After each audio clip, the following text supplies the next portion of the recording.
Who's wrong and who's wronger? In this corner, followed by millions, James the Exploding Unicorn Breakwell. And in that corner, ignored by millions, Steve Da Shrinko Lever. Good morning, everybody. Welcome back to Wrong and Wronger, the show where the sun is not awake and neither is Breakwell. But I'm here to entertain, or so it seems. Jennifer, 8533, has a little something to say about that. But before we get there, we have a calamity, we have a great find, we have some feedback that's dissing Dr. Steve, and we have the Exploding Unicorn. James, how are you doing this morning? I am spectacular. My life is full of merriment and mirth, and I have not a complaint in the world. Well, that's unfortunate because I'll leap right into viewer mail here, James. Oh, God. Just one today. Because when you have not a complaint in the world, apparently our listeners and our viewers, they tune into another show. And I think Jennifer 8533 speaks for many of our viewers and listeners that aren't going to see nor hear this because they've moved on. Dear Steve DeShrink Olivas, please let James talk more. He is very funny once he gets on a roll. Please give us a few ranch-free episodes and let James talk about, like, his editing process. Signed, Jennifer 8533. James, I throw my hands up. I work my fingers to the bone to make this a good show, and all the feedback says is we need more Breakwell.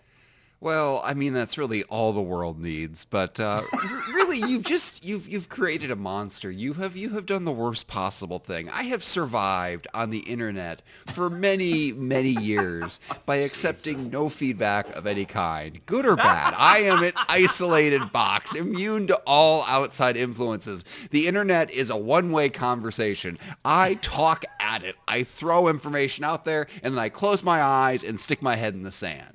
And that's just how I live my life. And here you are encouraging people to tell us what they think. Do you know what people think, Steve? It's devastating. What? You never want to know what people think. It's never a good outcome. I was going to say, the one bit of feedback I saw, because you've actually got Twitter conversations going, or maybe they've always been there and the algorithm just decided to show them to me.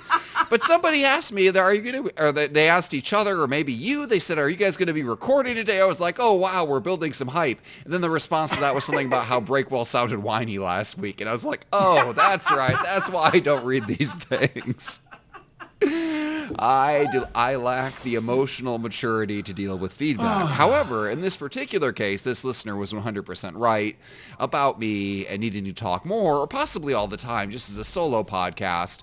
As for the ranch, I mean, if we didn't have the ranch, I don't think we'd have a podcast anymore. We'd have to have actual content, and I don't think we're up for that challenge. Well, I'll say this. I was kind of aware of that. When we first started this, we had a very balanced attack because we had an argument. So you would argue, I would argue, you would argue. I would say things that made sense. You would choose the tactic of just attacking me rather than actually making good points. And but then we started shifting into storytelling, and you kind of dominated the first half, and then I kind of dominated the second. And I thought we do need to kind of bring it back toward middle. So Jennifer 8533, while possibly one of my least favorite viewers and listeners, probably has a point.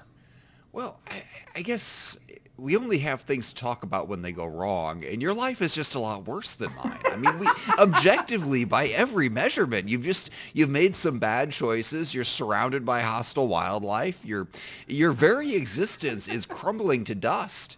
And I'm here. I've got a front row seat. It is my job as a responsible, not journalist, to bring these stories out so that they are preserved on the internet forever, where no one will ever look at them. You know, there's a group from my office coming to see me in the play a week from Saturday. And I was telling them how big my fire pit is that Mrs. Steve built, and how we're gonna have we can have a bonfire and we can conjure evil spirits. And they were talking about bringing Ouija boards and having battling spirits, like whose spirit is more ripped than the other spirit. And I thought, I've got an evil spirit that will probably kick the ass of any of your evil spirits, because it's been kicking mine, but making the show content filled, at least for the last 2 years. So I know what you're saying, James. I don't want to hear you bragging about evil spirits, because if I recall, you found what was either a mysterious grave on a hilltop or an odd rock dump site, and you refused to dig it up. I don't know why. You have nothing to live for. It's not like you have a soul anymore. There was clearly nothing at risk. You could have dug up this mystery grave, not grave, and we would have had one amazing final podcast episode and would have gone down in flames of greatness in internet lore. And instead, here we are listening to YouTube feedback about how I need to talk more, which is absolutely true. But also, I feel it's important that we appreciate the calamity that is your life. The calamity that is my life. You know, so many viewers and listeners, they long for the olden days where we would flip the Guam quarter of fate and argue, but what they enjoyed the most were those videos, the punishment videos that we would do. And about a year ago, I'm starting to get these Facebook memories now pop up. A year ago, I posted all that I had of mine, and it would probably behoove you to post yours just for posterity, so that your viewers or your fans or your fan, so that Judy can enjoy them one more time, James. Are they not still posted? Are they not in a massive back catalog where no one will ever see or look at them? Well, that's the problem. They're on YouTube. Unless people physically go to YouTube to watch this show and follow or subscribe to our channel, they don't have access. That's why I posted mine on Twitter and Facebook, because I thought, well, at least I can show people some of the hijinks and shenanigans that you and I used to do when we were young and still reasonably fun. I'm okay. First of all, that's a lie. We have never been young or fun. But second of all, I don't know who you think is going to see these things if we post them on Twitter. I have so once upon a time I had 1,060,000 whatever they're called, readers, listeners, people, followers. There we go. That's the word I'm looking for. And now I'm down to 958,000. But here's the thing. Of those 958,000, approximately 4 are active users, and the rest are either deactivated accounts or bots. Like, if I post this video, it will be seen by 0.00 people. So I'm just not going to bother. Instead, maybe what I should do is just describe it here in vivid detail so that people might have it live on forever in their imagination and or their nightmares. Well, on this topic, and I don't want you to describe anything that you've done, because when I close my eyes, I need to see fun and interesting things, not Breakwell doing little dances. Although I will say, your magnum opus was actually quite well done and should live on forever on the internet. It was your I think it was your Breakfast Club montage, if you remember that one. You know, I put a lot of effort into something that was seen by approximately 20 people. I got the whole family. We had costumes. We did that thing shot for shot, which is not easy with small children or large adults who can't dance, man. We went all out. But you know what? That does live on, because a clip of that is in our intro that nobody watches. Oh, that's right. Yeah. That's right. So it's got that going for it. No, that was, I remember being extremely impressed by that, because you did real editing, and this was maybe 6 years ago. Your kids were little. So you to wrangle them, that was impressive. Yeah, the youngest barely existed. I spent hours editing that. Hours. Yeah. I mean, that was before I reached the...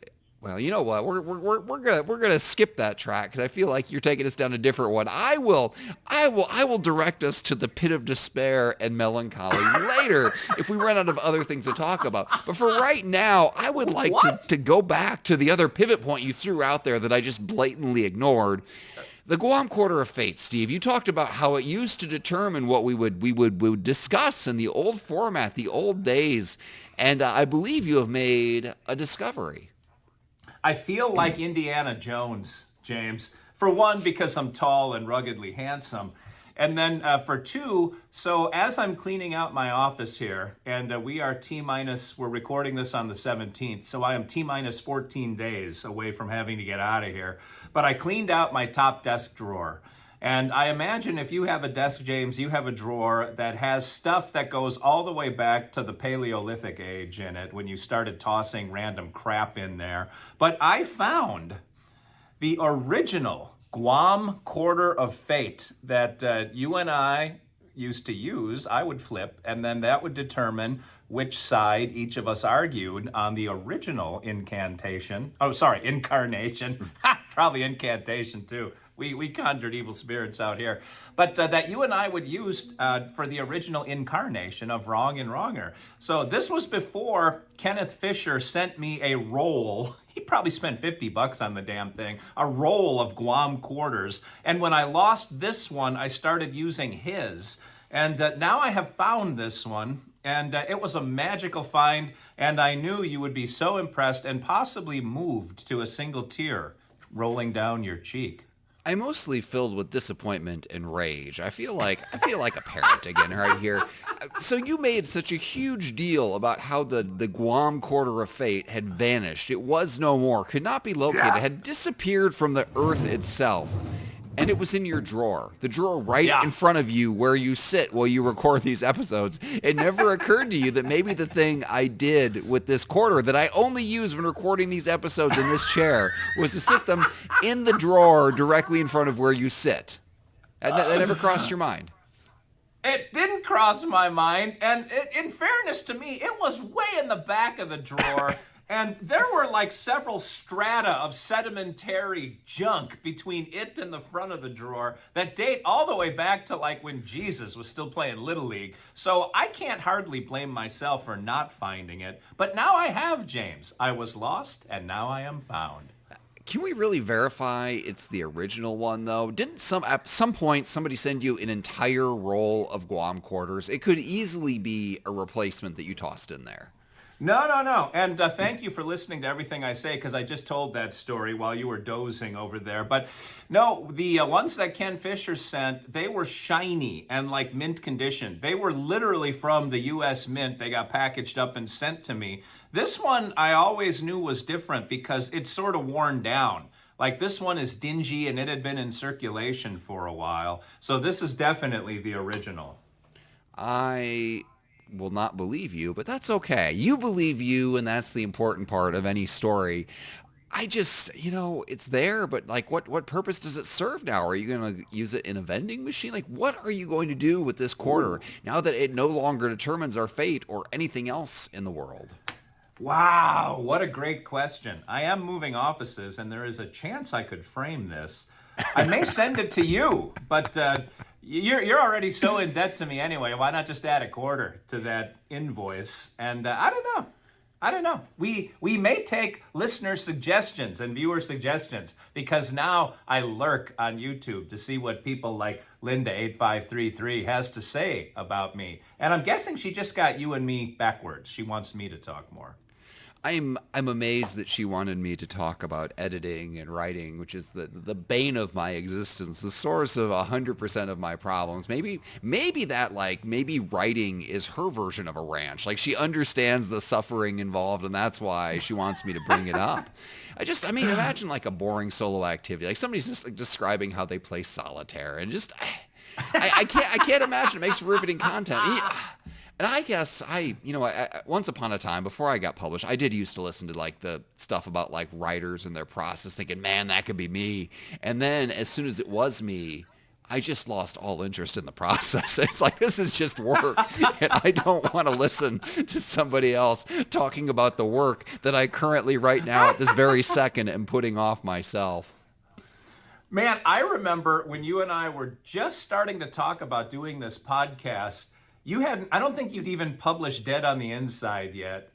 I don't think you had, or you were just getting ready to launch it or something. When did that come out in 16 or in 17? It came out, I wrote it in 16. It came out in 17.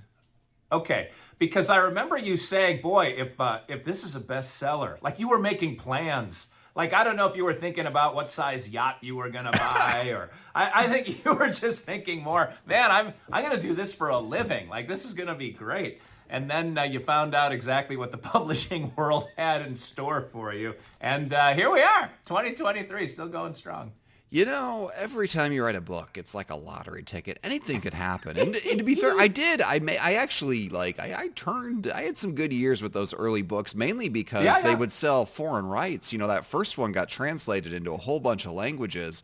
And every time that you do that, it's like you make your original money back again. They just pay you and they translate it and they put it in a language you don't speak, and you can't even be sure it's your book. It's a different cover. It's just gibberish inside. They say, here, take some money. And I'm like, okay, sure, why not? I mean, there's a version of Only Dead on the Inside in Korean. It's spectacular. I have no idea what, I mean, it could be the Communist Manifesto in there for all I know, but I know they paid me, and that's really all that matters there. But there's a dark side to this too. You keep writing, and eventually people stop taking a shot on you because, you know, like I thought, well, I could be a bestseller because I had no information to the contrary. It's kind of like a little kid the first time they try something. Yeah. Like they don't know they're not the best in the world because they have no failure. Like, well, I could go out here and hit a home run every time, and then they go and they swing the ball at the bat on that tee, and it, you know, goes forward 6 inches, and they get a harsh wake-up call. That was me. But the thing is, the publishing industry was having a harsh wake-up call as well. Because I didn't have a track record of failure yet. Like, people were willing to pay me money. I had potential. I had upside. My publisher took chances on me. Foreign publishers took chances on me. And then the harsh reality came in that there's like 6 authors in the world who sell books. And everybody else is kind of like me. And so I sold enough to break even, but I wasn't making any bestseller lists. And then those advances, they just kind of kept going down. But you know what? I just kept writing, and I wrote enough that nobody really lost money on me. Nobody hit home runs. I was just kind of there. I was a mid-list author, and eventually I can just find somebody every time, like, all right, I guess I'll give you a shot. And hey, I even pivoted out of my pigeonhole that I made for myself. I dug myself this deep pit where I said the only thing anyone will ever read about me is kid books or books about kids. And I wrote book after book after book just like that. And then I wrote a book. I said, hey, what if I wrote a book about me, the person who raises these kids? And that one did all right. And then I said, what if I write a book about kids who don't exist in space, far away? And that book exists now, and now there's a sequel to it that may or may not someday get written if I ever get off this podcast and get back to really embracing my inner panic and writing. No. Oh. Wow. Yeah, you've had, and I've been with you every step of the way through your publishing journey, James, and some of it has been funny, some of it has been sad, some has been frustrating, and it continues. There's a lot going on behind the scenes, and I just want people to appreciate the work you do and just how much it takes out of your life, both in terms of battery power and in terms of your everlasting soul, because it takes both. All right. We're going back to the pit of despair. You pivoted in the direction that's going to take us right there. So I'm just going to go into this. This is you probably can't see it behind me. I think it's going to get cropped out. There's a box, but the box isn't related. But behind the box, there's 58 board games over there because. Okay, so I've been buying games because they fill my life with joy. They're little bits of cardboard that trick your friends to coming over and spending time with you. And I enjoy that. I like being social. I'm a social guy. I need something to fill the void in my soul and push off my fear of dying alone. So I go and I get these board games, and over time you acquire them. I go and get them used, and I've amassed quite a collection. And finally there's not enough room in the house. And I find some more on sale, and you find better versions of old stuff. You figure out what you like, you figure out what your wife hates, and you adjust accordingly. So anyway, I've got this pile of games that I don't have space for and that I've never played. And it finally occurred to me one day that if I play board games one night a week and we repeat games and there's cancellations, like there are not enough days in my life to play all of these games. Like I have run out of runway. I can't do this anymore. I can't keep buying games. And so I'm trying to sell this pile of games that's as tall as a house at fire sale prices. And then, my friends came over for board game night and they see this pile of games. Well, why are you selling this? Why are you selling that? It's like, are we going to play it? Are you going to learn the rules? Are you going to come over here extra nights and do this? Are you going to create more hours in the day so that we can bring this to the table? And one of the friends who was, imploring me to save this and that, but then realized, well, she did the same thing with books. She follows a book influencer. That's apparently a thing in the year of our Lord 2023. And it was somebody who they did the math, and they read a book a week, Steve. And I'm probably going to get the math on this wrong, but they figured out how old they were and how fast they read, and they realized they had time in their life left to read 894 books. And they had 16,000 on their shelves. And they realized, oh my God! No, like, we don't have time to play all the games. We don't have time to read all the books. We don't have time to play all the video games. There's all these games I want to play through with each of my kids. Those hours just don't exist. And there's really not time to write all the books. I've still, I'm what, 6 or 8 books into this process here, and I've still got this day job. It's just hours on top of hours. I've got Substack and all that. At some point you look at it and you think, what? I have a limited number of hours each day. I have a limited number of hours in my life. What can I still accomplish? And then I look back at those penalty videos, which brought joy to single digits of people. And I think about the hours I put into it. And yes, it's cool that I created it, but I look at it and think, can I really, at this point in my life, justify spending 6 hours on something cool that will be seen by 12 people and generate $0 in income? And sadly, the answer is no. So that is my pitch for Melancholy Island. Welcome. Please put down your bags and enjoy your stay. Well, the population of that island is 2, because I'm right there with you, Breakwell. Although I don't know if you and I being stuck on a desert island together is good for either of our long-term health, but what are you going to do? This is true, but you see, I've learned a lesson. Like as I go, I've been paring down my extraneous responsibilities. I've been hacking and slashing and pushing away, and here you are promoting a play. You wake up at 2 a.m., you go to bed at, I don't know, 8 p.m. You sleep like 6 hours a night. You're falling apart at the seams. The ranch is trying to kill you. You do a podcast that pays $0. You got 15 side jobs that also pay $0. And here you are doing a play for free and also promoting that play for free on social media. Yeah, and I have the lead, so I have a lot to memorize. So that took a chunk of my life, too. I don't know, Breakwell. I always think if I ever retire, I'm probably just going to end up adding 2 or 3 more side jobs. So there's no point because you're way too humble about this. You're a busy guy too. And by the way, I didn't get up at 2. I got up at 2:15 this morning because I'm trying to rehab my legs so I walk on the treadmill for an hour now. But yeah. So all of that's going on, and yet here we are at the crack of dawn, recording this for Judy P. and someone named Jennifer8533, who needs to find better things to complain about on the internet. You know what? For as much as we talk about not making money on this podcast, you found the Guam Quarter of Fate. You turned a 25-cent profit today. And yes, it was money that you'd previously lost, but it's money that you regained, okay? You made 25 more cents today than I did. And that's something to be proud of. So I hope you actually though, if you do go and get the Guam Quarter of Fate frame, the frame is going to cost at least $3 at Walmart. So that's a loss after all. In fact, that's an exponential loss. So maybe we should stop celebrating these tiny wins because they're really gigantic defeats in disguise. Well, James, I am suddenly in possession of about 100 frames because, as you can see behind me, all of the pictures have been taken down. And yesterday I went around and pulled 100 nails out of the wall. And so I no longer have signed celebrity photographs, but I do have the frames that they came in. And one of them might be the future home of the Guam Quarter of Fate. Wait. These things that you valued so much that you framed them, did you just throw them away? No, they're in a box, and I have no idea what will become of them. It's sort of like the Breakwell poster. That's still in the bathroom, by the way. Nothing is on my walls anywhere in this place except your poster. Well, that is good. It should be the final thing there as you turn out the lights. My eyes gazing in the darkness, thinking of what once was and what could yet be. You should just take those pictures and hang them up in your. You should hang them up in your side cabin, like the ultimate flex of your status, showing you meeting a bunch of people that no one has ever, heard of. And the garage, as I said last week, should remain my shrine. That should be the one and only image in that massive structure. But the smaller cabin, you can fill that with your smaller pictures to brag about your small accomplishments so that people can really think about what that says about you. I've been well, I'm not anymore because I don't know if I'll ever have time to write another book, but I was going to buy like one of those little sheds and turn it into like a writing studio, set it out next to the cabin.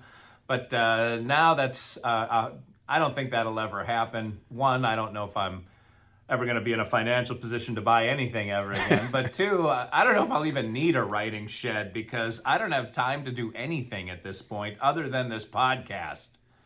You have a writing shed. It is your Hornet shed outhouse thing. Just lock yourself in there. Let the bee stings motivate you. Let the words flow. You could probably write the world's greatest horror novel sitting in there. And I for one, am rooting for you. Well, let's end on that fine note. Breakwell is rooting for Dr. Steve. Write that Hornets down, everybody. That is a historical moment here on Wrong and Wronger. In what can only be hoped to be our final episode, but it never seems to be. Until next time, when we come back again, try to figure out why we're here next time coming back again. This is Steve, up 25 cents, Olemus. For James, still owes Steve hundreds of dollars for this podcast. Breakwell saying thanks for listening. Thanks for watching. And remember, as always, 2 wrongs can make a right.